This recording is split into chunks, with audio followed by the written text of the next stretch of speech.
It's Monday, November 11, 2024. I'm Albert Mohler, and this is The Briefing, a daily analysis of news and events from a Christian worldview.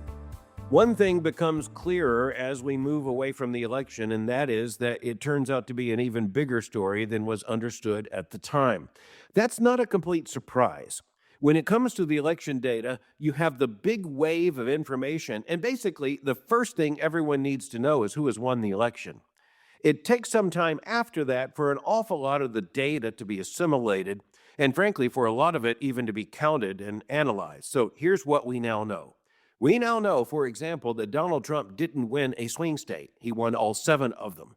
We now know that Donald Trump did not lose the gender expectation that was built into his campaign. He exceeded it. We now know not only that the former president won in the Electoral College convincingly, we also know that he won the popular vote. And so we really are looking at a changed political landscape. And one of the things you notice right now is as the data is coming in, you have people on both sides asking, what in the world happened? And one of the reasons we're in this situation is because this was an election that defied expectations. This was an expectation-breaking event. And just in terms of how human beings think, once we begin to think for days along certain lines, it takes a bit of shock to make us think otherwise. And this is one of the reasons why, if you go back to the election day, you go back to the day after the election, you had people on both sides saying, is this really what it appears to be? Well, the answer is, it was what it appeared to be. Actually, it's even more of what it appeared to be.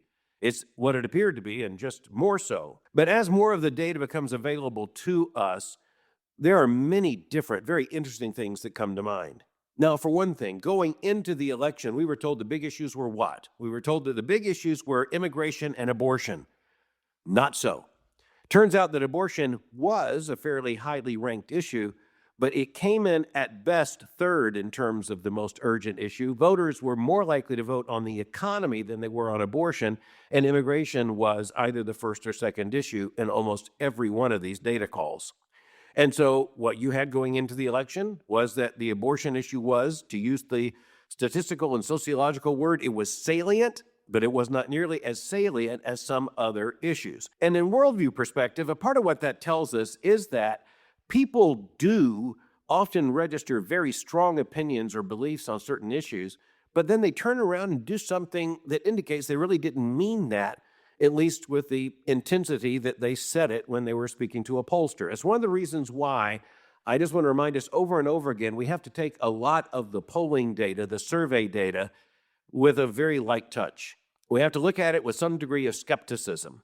Because, as I often say, when you look at the Obergefell decision legalizing same-sex marriage in 2015, 70% of the American public said by almost all the polling before that Supreme Court decision was handed down, said that they were opposed to same-sex marriage. Just about 3 to 4 years later, about 70% said that they were for same-sex marriage. Now, it's just not possible that the Supreme Court of the United States changed their mind to that degree. It just tells us that when you have a shift in public sentiment, you have a shift also in how the data shows up. And in this case, when you had citizens actually go to vote, they voted their priorities regardless of what they said the day before their priorities would be. Their priorities are how they voted. Their vote does indicate their priorities.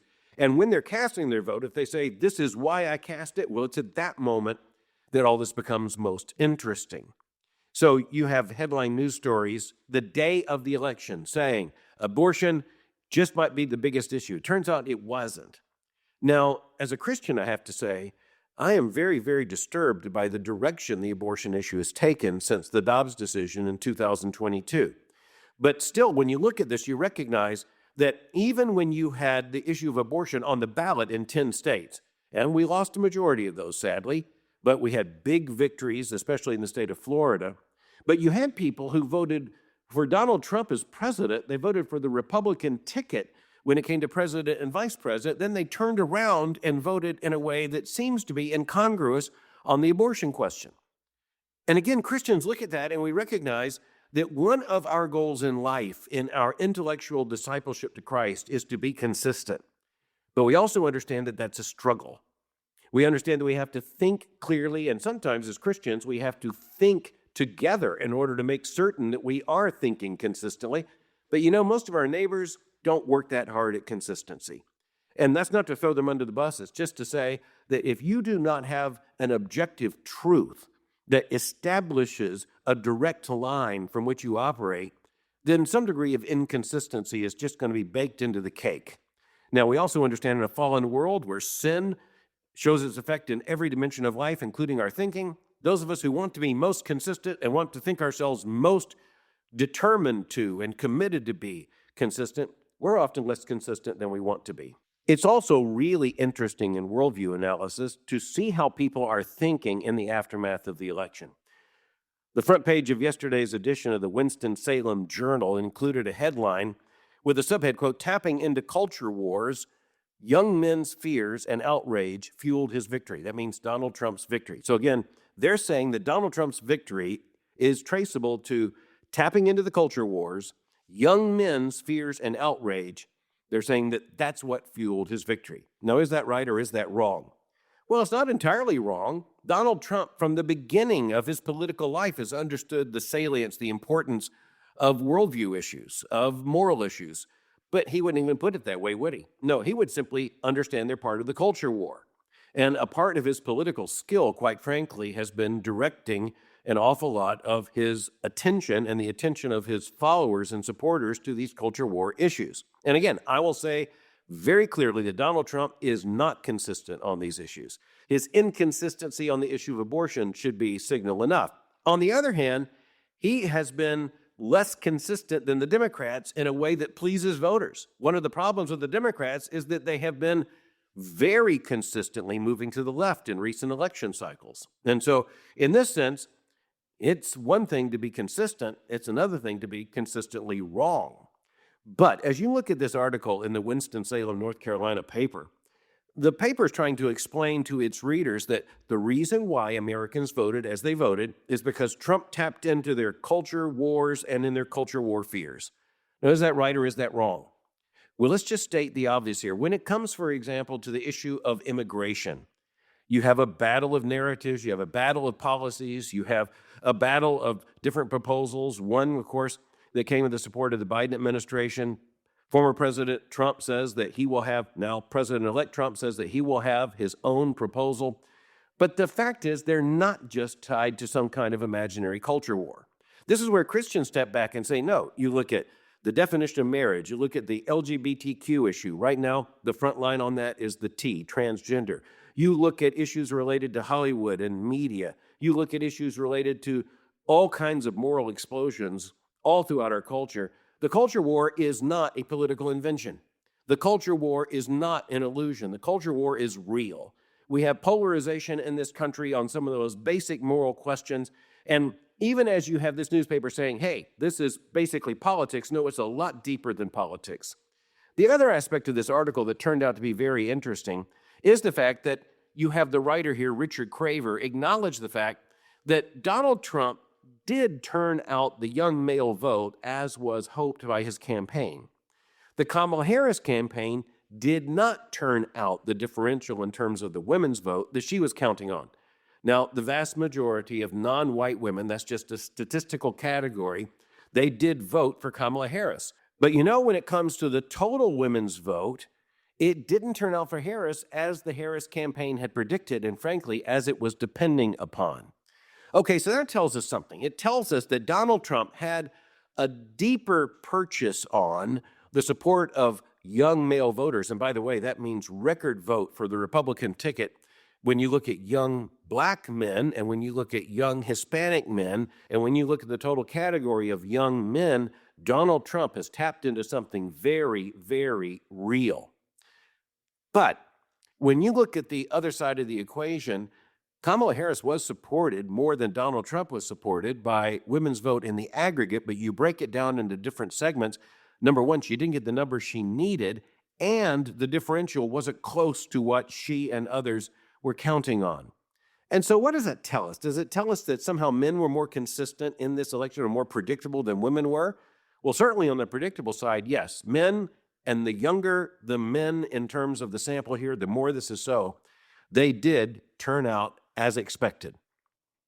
They did turn out as an aggregate more clearly than did, say, young women or women broken up by other demographic categories.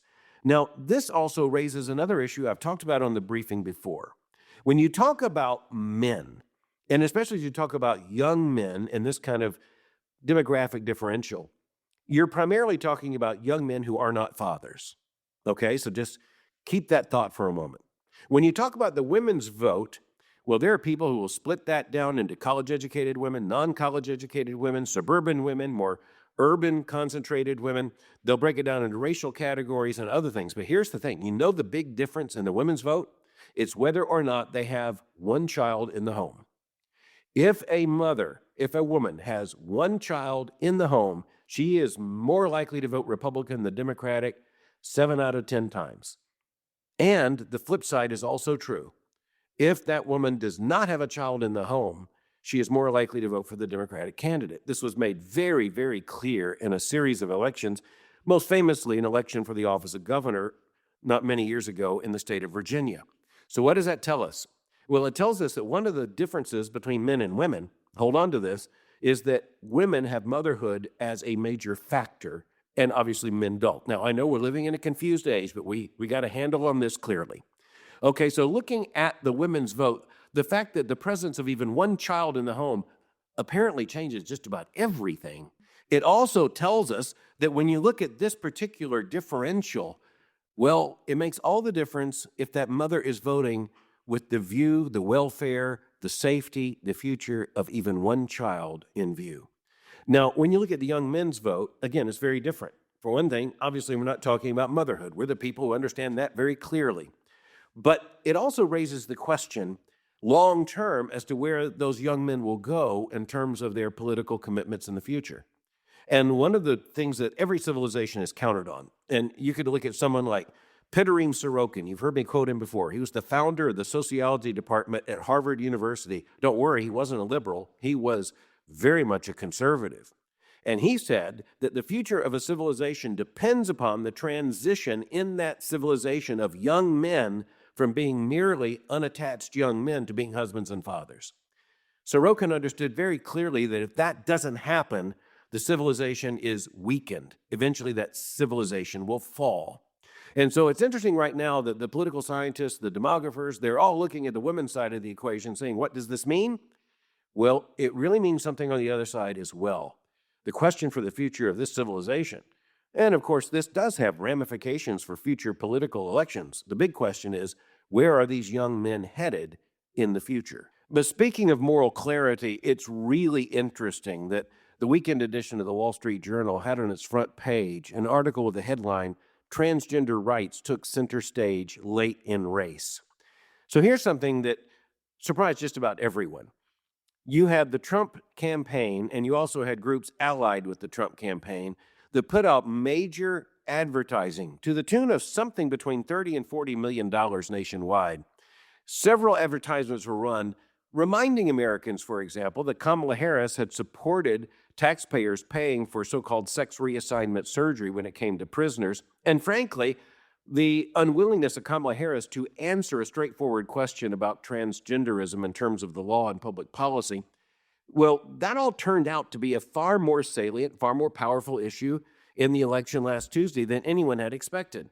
And so you even had Democrats and some Republicans, I'll say some weak-kneed Republicans at the time, they began to worry that there'd be a backlash to those advertisements that would make them a negative rather than a positive for the campaign. Did not turn out that way. And so on the front page of the Wall Street Journal, you have this acknowledgement. Here's the subhead. Trump campaign found that the cultural topic resonated with voters, made it a focus of ads in final weeks. Okay, so looking at the article, it really is fascinating. And I want to focus on what I think voters focused on. It becomes pretty clear from this data that voters were focused on just a couple of issues, and one of them was more powerful than anything else. And this has to do with what's wrong with this picture. And it has to do particularly with athletic teams or athletic competition for girls and women where you have male bodies in that competition.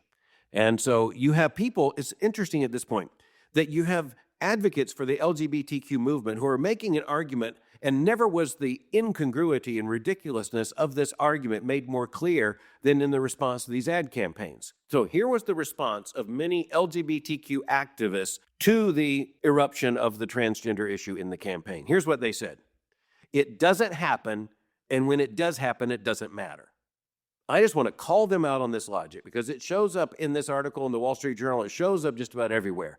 You have transgender activists who say, it just doesn't happen. There's no problem. There is no real problem, no real thing, no real phenomenon when it comes to boys and men playing on girls' and women's teams, except it is very easy to spot. One of the things we're going to be talking about in coming days is how this is playing out in the San Jose State University women's volleyball team, where, quite frankly, it's messing up the entire national schedule of an intercollegiate sport because you have teams that are not going to play under that circumstance. And so it is really telling when you listen to the argument. They're saying it doesn't happen. Well, okay, it happened then, but it doesn't happen very often. And even though it doesn't happen, okay, it happens every once in a while. But even when it does happen, it doesn't make that much difference because the presence of a male body under these circumstances doesn't really count. It's a circular argument, it's dishonest, and frankly, it's not working. So one of the interesting things from a Christian worldview perspective, and it wasn't really expected, let's be honest, as a big matter in the 2024 presidential campaign, it comes down to the fact that if you have one party saying, don't believe your eyes, and you have another party saying, look at this, the party that says, look at this is going to win the argument rather than the party that says, don't believe your eyes. Because, it's just a fact that we're going to believe our eyes when it comes to something as basic as boy and girl and man and woman. And honestly, we need not to apologize for that. But as we're giving attention to the election, and no apology for that, this is the big issue now still central in our national conversation. And by the way, the conversation is going to shift to other things, but one of the most important other things it's going to shift to is the composition and formation of a new Trump administration, because that also comes with massive worldview as well as political implications. But before leaving this, I do want to point out that one of the very interesting developments is that we have to wonder if people who said certain things before the election are ever going to be reminded that they said them. And in this case, I'm not even thinking about politicians. I'm thinking in particular about the media class. Now, I've often mentioned that among the media class, there are some big brands, some big legacy brands, and they have outsized influence, especially on the left and among the cultural elites. One of those legacy brands is the New Yorker. It's published, not coincidentally, in New York. It kind of epitomizes the Manhattan elite's way of looking at the world. So in the lead up to the election, the editors of the New Yorker issued a multi-page, multi-thousand-word endorsement of Kamala Harris. And I just want to go back to it, not because the election is still before us, but because the election's behind us. Let's just remember Kamala Harris didn't win. This is how the editors of the New Yorker ended their endorsement article for Kamala Harris. Quote, "And so the choice is stark. The United States simply cannot endure another 4 years of Donald Trump," end quote. Well, okay, that was written in the issue dated October 7, 2024, so just about a month before the election. And they just stated, as a matter of their editorial authority, that, quote, "the United States simply cannot endure another 4 years of Donald Trump," end quote. So you just have to ask the question, are they selling their homes?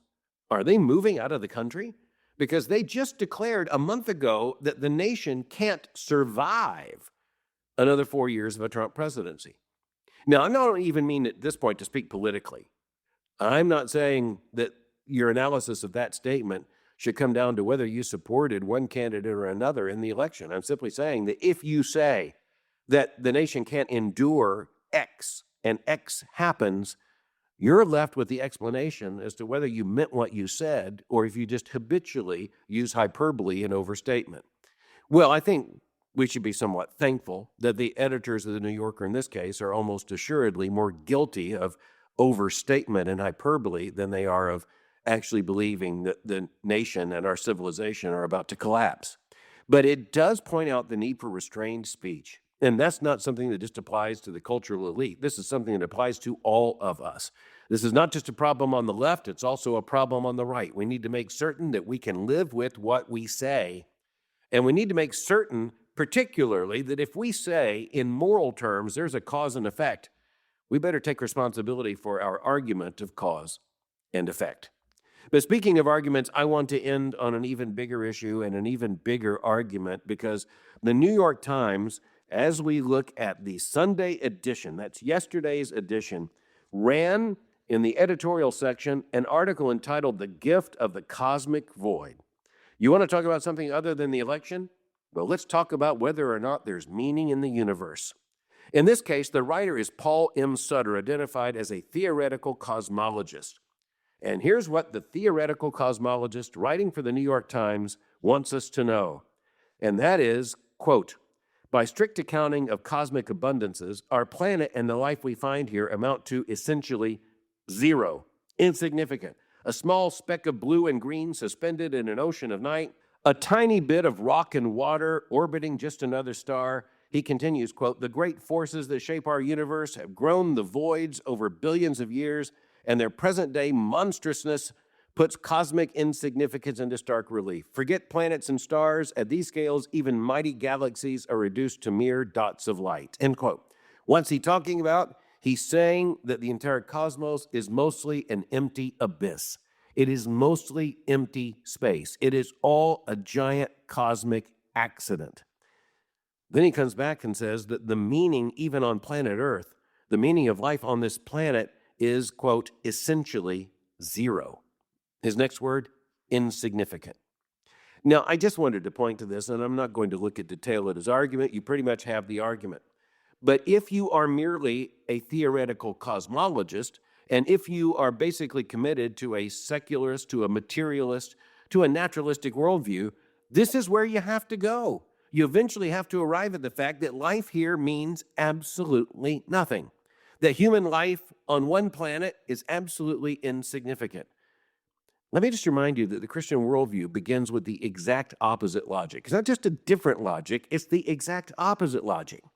The entire logic of the Scripture is the wonder of the fact that the Creator made this expansive cosmos beyond our imagination, and yet on one planet, He not only created the conditions for life, He said, "Let there be life," and He not only said, "Let there be life," He created one creature. He made one creature in His own image out of all of the cosmos.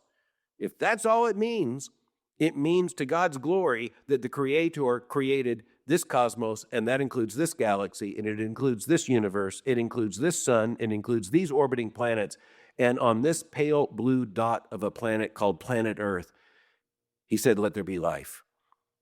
And then He made human beings in His image. Male and female created He them. And you know what?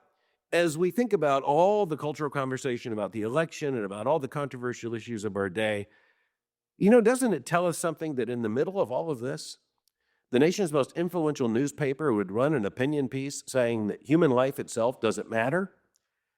Well, let me just state that I don't think most people believe that to be true. Because if humanity itself, individual and aggregate, if it means nothing, you don't need to pay the subscription price to the New York Times. Frankly, you don't need to do anything. Nothing matters anyway. If you look at a baby smile, it's nothing but a cosmic accident. If you go to a funeral, it's nothing more than a cosmic accident. If you are there for the beginning of something great, don't worry, it doesn't mean anything. If you are looking at something horrible, don't worry, it doesn't mean anything. Human beings can't live that way. And that's why some of these cosmologists, going far beyond what this theoretical cosmologist has argued, you have some books, and I've given attention to them, where some of these cosmologists come out with the argument, well, we have to act as if life is meaningful. Well, that's a big problem. Human beings are capable of many things, but I don't think we're capable of living for long as if there is meaning in the universe.